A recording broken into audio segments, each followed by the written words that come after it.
Arthur নামে বোকাশোকা একজন মানুষ, যে কিনা সমাজে অবহেলিত একজন লোক। জোকার সেজে সে 5জন ব্যক্তিকে নির্মমভাবে হত্যা করেছে। পরবর্তীতে জানা যায় যে সে মানসিকভাবে আক্রান্ত একজন মানুষ, কিন্তু আসলেও কি সে মানসিকভাবে আক্রান্ত কিনা এবং ওই লোকগুলোকে কেনই মেরেছিল এবং এর শেষ পরিণতি কী ছিল, সেসব কিছুই আমরা মূল গল্প থেকে জানবো। হ্যালো গাইস, কেমন আছেন আপনারা? বলছি হলিউডের মাস্টারপিস এবং এই মুহূর্তের বেস্ট হাইট মুভি জোকার 2 এর কথা। তো চলুন গল্পে যাওয়া যাক। মুভির শুরুতে আমরা মেইন ক্যারেক্টার আর্থার অর্থাৎ জোকারকে দেখতে পাই, যে আমেরিকার একটি জেলে বন্দী ছিল, যেখানে বড় বড় আসামিদের রাখা হতো। সেদিন তার উকিলের সাথে দেখা করার কথা ছিল, তাই সে রেডি হয়ে কেইন নামের এক উকিলের সাথে দেখা করতে চলে যায়। সেদিন অনেক বৃষ্টি হচ্ছিল, কিন্তু পুলিশ নিজেদের জন্য ছাতা রাখলেও তাকে একটি ছাতাও দেয়নি। কিন্তু এতে আর্থারের কোনো অভিযোগ ছিল না। কেনের সাথে দেখা করার পর কেন তাকে বলে যে তাকে ডক্টরের সাথে দেখা করতে হবে। ডক্টর তার সাথে কনভারসেশনটা রেকর্ড করে নিবে পরের দিন তা কোর্টে পেশ করার জন্য। তারপর তাকে ডক্টর বেটির কাছে নিয়ে যাওয়া হয়। যাওয়ার পথে লি নামে একটি মেয়ে তাকে পিছন থেকে ডাক দেয়। আর্থার যখন তার দিকে ফিরে তখন মেয়েটি অদ্ভুত ইশারা করতে শুরু করে। আর্থার তাকে দেখে কিছুটা অবাক হয়। কিছু জিজ্ঞেস করার আগেই পুলিশ তাকে নিয়ে চলে যায়। ডক্টর বেটি এসে ইন্টারভিউ নেওয়ার সময় প্রথমেই তাকে জিজ্ঞেস করে তার পুরনো স্মৃতি মনে আছে কিনা। আসলে আর্থার একজন খুনের আসামি। সে 5জনকে নির্মমভাবে হত্যা করেছে, কিন্তু সবার ধারণা এই খুনগুলো সে নিজে করেনি। তার স্পিল্ড পার্সোনালিটি ডিসঅর্ডার নামে একটি মানসিক রোগ আছে, যার জন্য তার মাঝে জোকার নামে এক নতুন সত্তা প্রকাশ পায়, আর খুনগুলো ওই জোকারই করেছে। আবার যখন সে আর্থারের পার্সোনালিটি ফিরে আসে তখন তার জোকারের ব্যাপারে কিছুই মনে থাকে না। ব্যক্তিগত জীবনে সে খুবই বোকাশোকা আর নরম মনের একজন মানুষ মারবে তো দূরের কথা, একটা মশা মারতে গেলেও তার হাত কাঁপে। কিন্তু জোকার ছিল একদম তার পুরো উল্টোটা। সূক্ষ্ম হাতে কাউকে খুন করা একদম তার বাম হাতের খেল।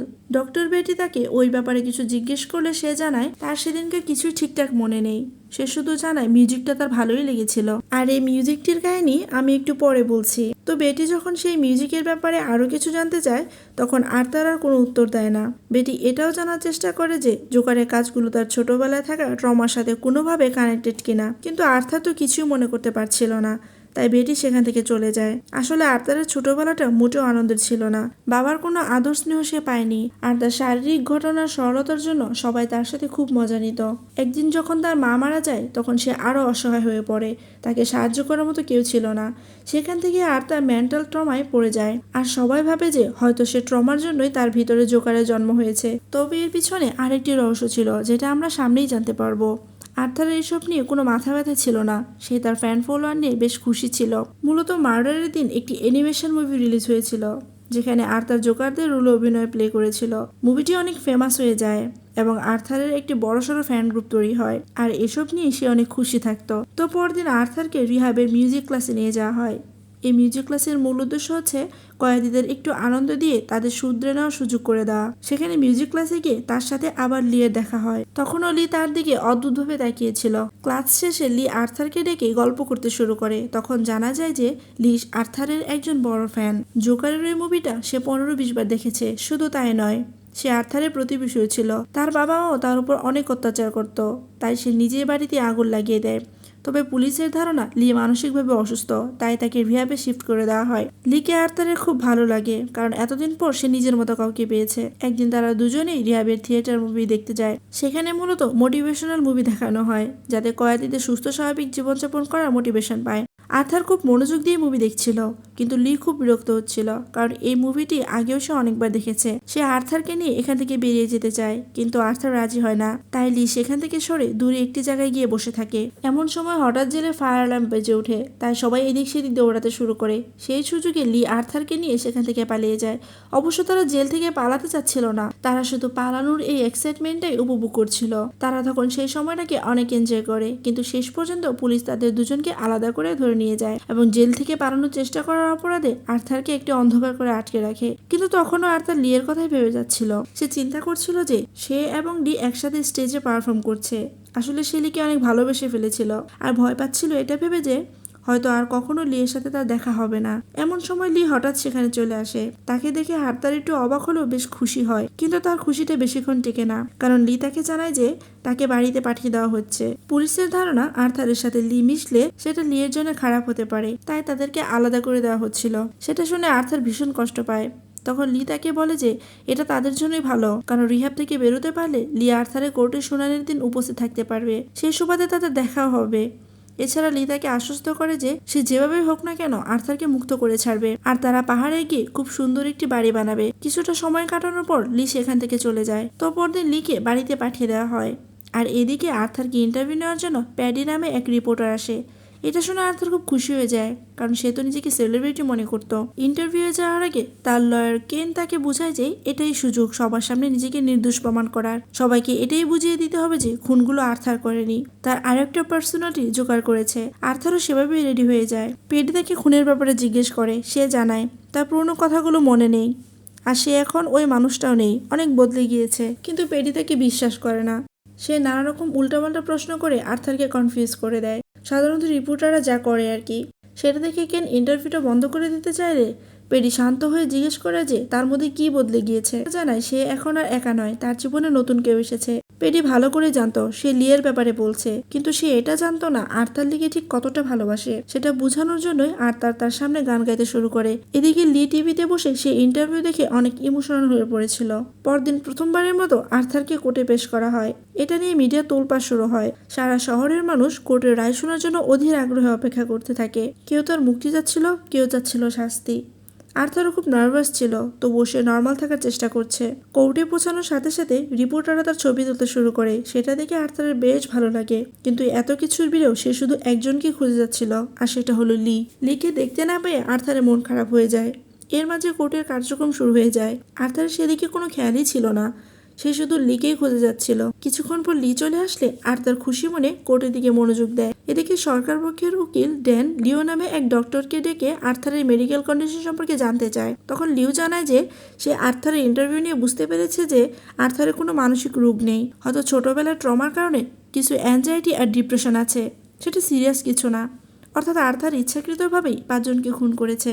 তখন আর্থারের লয়ার কেন লিউকে জিজ্ঞেস করে যে সে কতক্ষণ সময় আর্থার ইন্টারভিউ নিয়েছে। লিউ জানায় 2 ঘন্টা। তখন কেন বলে মাত্র 2 ঘন্টা কথা বলে একজন রোগীর ব্যাপারে কিভাবে এতটা নিশ্চয়তা দিতে পারে। তখন লিউ বলে সে শুধু ইন্টারভিউ নয়, আর্থারের সব মেডিকেল রিপোর্টও চেক করেছে। তখন কেন জানতে চায় সে আর্থারের অতীতের ব্যাপারে জানার চেষ্টা করেছে কিনা। লিউ জানায় সে এই ব্যাপারে বিশেষ কিছুই জানে না। আসলে আর্থারের মা মারা যাওয়ার পর আর্থারের বাবার অত্যাচার আরও বেশি বেড়ে যায়। তখন সে বাধ্য হয়ে হিউম্যানিটি রাইটসে গিয়ে বিষয়টি জানায় এবং তাদের কাছে সাহায্য চায়। কিন্তু সে যেহেতু ছোট ছিল, তাই তার কথা বিশ্বাস না করে তাকে আবার তার বাবার কাছে দিয়ে আসা হয়। আর্থারের কাছে তখন বাবার অত্যাচার সহ্য করা ছাড়া আর কোনো কিছুই করার উপায় ছিল না। এতে সে ধীরে ধীরে মানসিকভাবে অসুস্থ হয়ে পড়ে। সেই অসুস্থতায় একটা পর্যায়ে তাকে জোকার বানিয়ে দেয়। কেইনের প্রত্যেকটা বিষয় ভালোভাবে রিসার্চ করেছিল, যা ডক্টর লিও করেনি বা করার কোনো প্রয়োজনও মনে করেনি, কারণ তারা আর্থারের সাথে অলরেডি খুনির ট্যাগ লাগিয়ে দিয়েছিল। এরপর ডক্টর বেটিকে জিজ্ঞাসাবাদের জন্য কাঠগড়া ডাকা হয়। বেটির কাছে আর্থারের একটি পার্সোনাল ডায়েরি ছিল, যেখানে সে নিজের সাথে ঘটা সব ঘটনা লিখে রাখত। সেখান থেকে বেটি জানতে পারে যে আর্থার প্রায়ই বিভিন্ন স্বপ্ন দেখত। মার্ডারের দিনও সে স্বপ্ন দেখেছিল যে সে ওই লোকগুলোকে মেরে ফেলেছে। এরপর সে নিজেকেও মারার চেষ্টা করে। বেটি তখন বুঝতে পারে যে ওই স্বপ্নগুলো কোনো সাধারণ স্বপ্ন ছিল না, সেগুলো মূলত জোকারেরই কাজ ছিল, যেগুলো আর্থারের কাছে স্বপ্ন মনে হচ্ছিল। কিন্তু সমস্যা হচ্ছে এর কোনো সঠিক প্রমাণই বেটির কাছে নেই। বেটি সবাইকে বোঝানোর চেষ্টা করে যে আর্থার আসলেই অসুস্থ, কিন্তু যথাযথ প্রমাণ না থাকার কারণে তার কথাগুলো কেউ মানতে চায় না। তবে কোনো পক্ষের কাছে যেহেতু স্ট্রং এভিডেন্স নেই, তাই সেদিন রীতিমতো আদালত মুলতবি ঘোষণা করে। এরপর লি বাইরে বেরিয়ে এসে মিডিয়ার সামনে চিৎকার চেঁচামেচি করতে থাকে। তার মনে হচ্ছিল সবাই ষড়যন্ত্র করে আর্থারকে শাস্তি দেওয়ার চেষ্টা করছে এবং তার সাথে কেইনও জড়িত। তখন কেইন আর্থারকে জানায় যে লি এর এমন কাজের জন্য তারা কেসটা হেরেও যেতে পারে, কিন্তু আর্থার সেটা মানতে চায় না। সে কেনকে উল্টা বুঝায় লি তাকে অনেক ভালোবাসে, তাই সে এমন রিয়েক্ট করছে। তাছাড়া লিও তো মানসিকভাবে অসুস্থ, তার বাবা মাও তার উপর অনেক টর্চার করত, তাই সে তার বাবা মাকে মেরে ফেলেছে। সেটা জেনে কেন একটু অবাক হয়। সে আর্থারকে জানায় লি তাকে যা বলেছে সবই মিথ্যা। লি এর বাবা একজন ডক্টর এবং এখনও তিনি বেঁচে আছেন। সে এটাও জানায় যে সে কখনোই আর্থারের প্রতিবেশী ছিলই না, তারা অন্য শহরে থাকে। শুধু তাই নয়, লি অসুস্থও নয়, সে নিজের ইচ্ছাতেই এই রিহাবে ভর্তি হয় আর নিজের ইচ্ছাতেই এই রিহাব থেকে চলে যায়। তবে রিহাবে তার ভর্তির কারণটা কেনের জানা ছিল না। কথাগুলো শুনে আর্থার একটু অবাকই হয় ঠিকই, কিন্তু তার বিশ্বাস ছিল যে লি তাকে কখনো মিথ্যা বলতেই পারে না। পরদিন আর্থার তার বন্ধু রিকির সাথে বসে আড্ডা দিচ্ছিল। এমন সময় জেলার এসে বলে তার সাথে কেউ একজন দেখা করতে এসেছে। এটা শুনে আর্থার ভীষণ খুশি হয়, কারণ জেলে যাওয়ার পর এই প্রথম তার সাথে কেউ দেখা করতে এসেছে। সে গিয়ে দেখে লি এসেছে। তাকে দেখে আর্থার খুব খুশি হয়, কিন্তু কেইনের কথাগুলো তার মাথায় ঘুরছিল। তাই সে লিয়ের কাছে জানতে চায় যে লি তাকে মিথ্যা বলেছে কিনা। সেটা শুনে লি বুঝে যায় যে আর্থার সবই জেনে গিয়েছে। তাই সে স্বীকার করে নেয় যে সে মিথ্যা বলেছে। তার বাবা একজন ডক্টর, আর বাবার সাহায্য নিয়েই সে এই রিহাবে ভর্তি হয়েছিল। তবে সেটা শুধুমাত্র আর্থারের সাথে দেখা করার জন্য। সে আর্থারের ওই মুভিটা দেখে তাকে অনেক ভালোবেসে ফেলেছিল। এটা শুনে আর্থার খুব খুশি হয়। সে বিশ্বাসই করতে পারছে না যে কেউ তার জন্য এত কিছু করতে পারে, এত প্ল্যানিং করতে পারে। অবশ্য লি চাইলে আর্থারকে চিঠি লিখতে পারতো, তার সাথে ফ্যান হিসেবে দেখা করতে আসতে পারতো, কিন্তু সে শুধুমাত্র আর্থারের ফ্যান হয়ে থাকতে চায়নি, তাকে নিজের করে পেতে চেয়েছিল। তাই মূলত এত প্ল্যানিং। তখন আর্থার জানায় যে কেনের ধারণা লি আর্থারের সাথে নাটক করছে, তাকে ভুলভাল বোঝানোর চেষ্টা করছে। সেটা শুনে লি অনেক রেগে যায়। সে আর্থারকে বোঝায় যে কেন তার ক্ষতি করার চেষ্টা করছে। সে প্ল্যান করে আর্থারকে শাস্তি দেওয়ার চেষ্টা করছে, কিন্তু লি এমনটা চায় না। সে চায় আর্থার দ্রুত জেল থেকে বের হয়ে আসুক। লি এটাও জানায় যে আর্থারের স্মৃতি মনে রাখার জন্য সে তার এলাকায় শিফট হয়ে গিয়েছে। এই কথা শুনে আর্থার ভীষণ অবাক হয়। এমন সময় ভিজিটিং আওয়ার শেষ হয়ে গেলে লি সেখান থেকে চলে যায়, আর আর্থার আবার লিকে নিয়ে কল্পনায় ডুবে যায়। এরই মাঝে আবার কোর্টে তারিখ চলে আসলে আর্থারকে কোর্টে পেশ করা হয়। সেদিন ডেন প্রথমে ডুমুর নামে এক মহিলাকে জেরা করতে শুরু করে। সে আর্থারের প্রতিবেশী ছিল। একদিন আর্থার জোকার সেজে তাদের বাড়িতেও ঢুকেছিল। ডুমু সেদিন অনেক ঘাবড়ে গিয়েছিল, তবে সে পুলিশকে বিষয়টা জানায়নি। ডেন এর কারণ জানতে চাইলে ডুমুর জানায় সেদিন জোকার তাদের কোনো ক্ষতি করেনি। তাছাড়া আর্থারের মায়ের সাথেও তার খুব ভালো সম্পর্ক ছিল। তার কাছ থেকে ডুমুর জানতে পেরেছিল যে আর্থার মানসিকভাবে অসুস্থ। বাবার অত্যাচারের কারণে যেন কষ্ট না পায়, সেই জন্য আর্থারের মা ছোটবেলা থেকেই তাকে একটা মিথ্যা গল্প শুনিয়ে বড় করেছে। সে আর্থারকে বুঝিয়েছিল যে পৃথিবীর সবাই তার মতো কষ্টে জীবন কাটাচ্ছে, তাই ঈশ্বর তাকে মানুষের মুখে হাসি ফোটানোর জন্য পৃথিবীতে পাঠিয়েছে। তাই সে আর্থারকে হ্যাপি নামেও ডাকতো। এই কারণে আর্থার কখনো কারো ক্ষতি করেনি। কিন্তু তার মা মারা যাওয়ার পর থেকে তার জীবনের কালো অধ্যায় শুরু হয়। সে তার মায়ের কথা মতো মানুষের মুখে হাসি ফুটানোর জন্য জোকার সেজেছিল, কিন্তু এর পরিণতি যে এতটা ভয়ঙ্কর হতে পারে সেটা কেউ জানতো না। এসব কথা শুনতে শুনতে আর্থার আবার জোকারকে কল্পনা করতে শুরু করে। সে মনে করতে থাকে যে সবাই তাকে রিহ্যাবে আটকে রাখার জন্য খুনি প্রমাণ করতে চাচ্ছে। হয়তো জোকার তাকে এই পরিস্থিতি থেকে রক্ষা করতে পারবে। ঘটনাক্রমে লি এর সাথে দেখা হওয়ার পর থেকে আর্থার তার মেডিসিন খাওয়া বন্ধ করে দিয়েছে। মেডিসিনগুলো খেলে তার মাথা ঠান্ডা থাকতো, আর তার অসুস্থতাও কন্ট্রোলে থাকতো। কিন্তু লিয়ের সাথে দেখা হওয়ার পর তার মনে হয় যে ওই মেডিসিনগুলো তার আর কোনো দরকার নেই। সে এমনিতে সুস্থ হয়ে গিয়েছে, কিন্তু না খাওয়ার কারণে সে নিজেকে কন্ট্রোল করতে পারে না। সে আবারও জোকারে কনভার্ট হয়ে যায়। সে উঠে চিৎকার করে বলা শুরু করেছে যে কেনকে সে আর নিজের উকিল হিসেবে রাখতে চায় না। সে নিজের কেস নিজে লড়তে পারবে। এটা বলে সে হঠাৎ করে কেনকে কিস করে বসে। তার এসব পাগলামো দেখে জর্জ তাকে আবার রিহাবে আটকে রাখতে বলে, আর লি এসব দেখে তার প্রতি আরো বেশি ইমপ্রেস হয়ে যায়। কিন্তু আর্থার ভয় পাচ্ছিল যে সে কি আদৌ কেসটা লড়তে পারবে কিনা, কারণ সে তো হাই স্কুলের গণ্ডিও পার করেনি। আইন কানুনের ব্যাপারে সে তো কিছুই জানে না। লি তখন আর্থারকে সাহস দেয় যে সে জোকার, আর জোকার সবকিছুই করতে পারে। এই কথা শুনে আর্থার কনফিডেন্স ফিরে পায়। এদিকে তার কোর্টরুমের কাণ্ড কারখানা দেখে মিডিয়া তোলপাড় শুরু হয়। অন্যদিকে বিচারক তার কাছে জানতে চায় যে সে তার সিদ্ধান্ত নিয়ে নিশ্চিত কিনা। আর্থার তখন জানায় যে সে নিশ্চিত, সে নিজেই নিজের কেস লড়বে। তখন বিচারকও তাকে পারমিশন দিয়ে দেয়। আর্থার ভেবেছিল যে সে তার ফ্যান ফলোয়ার সাপোর্টে কেসটি জিততে পারবে, আর সবচেয়ে বড় কথা লিতো পাশে আছে। কিন্তু কেইন এই বিষয়টাকে মেনে নিতে পারছিল না, কারণ সে জানতো আর্থার অসুস্থ নয়, তাই তার পক্ষে কেসে জিতাও সম্ভব নয়। তার বিশ্বাস ছিল যে সে এই দায়িত্বে থাকলে আর্থারকে মৃত্যুদণ্ড থেকে ফিরিয়ে আনতে পারত। তাই সে আর্থারকে বোঝানোর চেষ্টা করে, কিন্তু কোনো লাভ হয় না।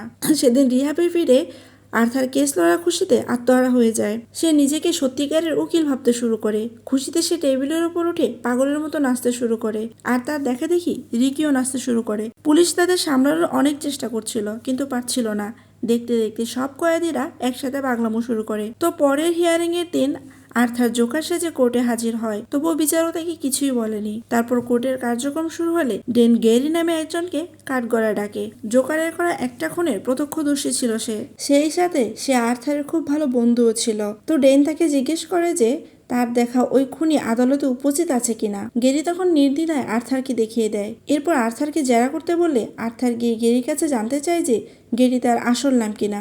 গেরি জানায় হ্যাঁ, এটা তার বাবা মার দেওয়া নাম। তখন আর্থার তার নাম নিয়ে মশকরা করতে শুরু করে, কিন্তু তার কেসের সাথে যেহেতু গেরি নামের কোনো সম্পর্ক ছিল না, তখন বিচারক তাকে সতর্ক করে দেয় যে সেই যেন কেসের বাইরে অযথা কোনো প্রশ্ন না করে। তখন আর্থার গেরির কাছে জানতে চায় যে মার্ডার হওয়ার সময়টিতে সে এক্স্যাক্টলি কি দেখেছিল। তখন গেরি তার দেখা প্রত্যেকটা বিষয়ে ডিটেলস কোর্টকে জানায়। তখন আর্থার তার কাছে জানতে চায় যে সেই রাতে সে আর্থারের সেই মুভিটা দেখেছিল কিনা। গেরি জানায় না, সে দেখেনি। তখন আর্থার কেসের কথা ভুলে গিয়ে গেরির সাথে এটা নিয়ে ঝগড়া করতে শুরু করে যে কেন ওই দিন সে ওই মুভিটা দেখেনি। বিচারক তখন আবারও আর্থারকে ওয়ার্নিং দেয়। তখন আর্থার গেরিকে জিজ্ঞেস করে যে মার্ডারের দিনের জোকার আর আজকের জোকারের মধ্যে সে কোনো পার্থক্য দেখতে পাচ্ছে কিনা। গেরি উত্তর দেয় সে কোনো পার্থক্যই দেখতে পাচ্ছে না। সেটা শুনে আর্থার ভীষণ কষ্ট পায়, কারণ তার ধারণা সে এখন অনেক পাল্টে গিয়েছে। সে তখন কেসের ব্যাপারে কোনো কথা না বলে এটা প্রমাণ করতে ব্যস্ত হয়ে পড়ে যে সে একজন মহান ব্যক্তি। সে অকারণে কখনো কারো ক্ষতি করেনি। ওই লোকগুলো খারাপ ছিল বলেই সে তাদের খুন করেছে, কিন্তু নিজের সপক্ষে কোনো প্রমাণ বা সাক্ষ্য সে দিতে পারে না। তার এসব কাজকর্ম দেখে বিচারক অনেক বিরক্ত হয়ে গিয়েছিল। তবুও প্রোটোকলের খাতিরে সে আর্থারের কাছে জানতে চায় যে সে নিজের ডিফেন্সে আরো কিছু বলতে চায় কিনা, কিন্তু আর্থার কিছুই বলে না। সে কেসটা ক্লোজ করে দিতে বলে। এটা শুনে বিচারক ভীষণ অবাক হয়, কারণ নিশ্চিতভাবেই সে এই কেসে হেরে যাচ্ছিল। কিন্তু আর্থারের মনে হচ্ছিল সে বাজিমাত করে ফেলেছে। কোর্টে কিছু বলতে পেরেছে মানেই সে জিতে গিয়েছে। যাই হোক, তারপর বিচারক জানিয়ে দেয় যে পরের দিন সকালে কেসের রায় শোনানো হবে। তখন আর্থার খুশি মনে লিখে নিয়ে সেখান থেকে বেরিয়ে যায়। এমনকি সে ওই দিন রিহাবে গিয়ে এত পাগলামো শুরু করে যে পুলিশ তাকে বাধ্য হয়ে সে অন্ধকার করে আটকে রাখে। পরদিন কেসের রায় শোনার জন্য সারা শহরের মানুষ কোর্টের সামনে এসে ভিড় জমায়। সেদিন আর্থারের পাশাপাশি লিও জোকার সেজে কোর্টে হাজির হয়। সে ভীষণ খুশি ছিল, কারণ তার বিশ্বাস ছিল যে আর্থার কেসটা জিতে যাবে। আর সে বের হওয়ার পর পাহাড়ে গিয়ে দুইজন ঘর বাঁধবে। হয়তোবা আর্থারের সাথে থাকতে থাকতে লিয়ের মাথাটাও খারাপ হয়ে গিয়েছিল। যাই হোক, কোর্টরুমে বিচারক আর্থারের কাছে জানতে চায় যে কোনো ক্লোজিং স্টেটমেন্ট দিতে চায় কিনা। তখন আর্থার বিচারকের সামনে গিয়ে বলে সে জোকার সাজার অনেক চেষ্টা করেছে, নিজের ফালতু জীবনটার জন্য অন্যদেরকে দোষারোপ করার চেষ্টা করেছে, কিন্তু এখন সে ক্লান্ত। সে এটা জানায় যে তার জীবনে জোকারের কোনো অস্তিত্বই নেই। সে ইচ্ছাকৃতভাবে মোট 6 জনকে খুন করেছে। এটা শুনে সবাই একটু অবাক হয়, কারণ তার উপর তো 5 জনের খুনের কেস চলছিল। তাহলে ষষ্ঠ মানুষটাকে? সেই ষষ্ঠ মানুষটা হলো তার মা। সে নিজ হাতে তার মাকে খুন করেছে, কারণ সে তার উপর হওয়া অত্যাচারগুলোর জন্য তার মাকে মূলত দায়ী মনে করত। কেননা তার মা তাকে জন্ম না দিলে তার এসব কিছু সহ্য করতে হতো না। আর বাকি 5 জনকে মেরেছিল তাকে নিয়ে ঠাট্টা করার জন্য, কারণ সে ভেবেছিল এই মানুষগুলোকে মেরে ফেললে হয়তো তার জীবনে সব সমস্যা দূর হয়ে যাবে। কিন্তু বাস্তবে তেমনটা হয় না।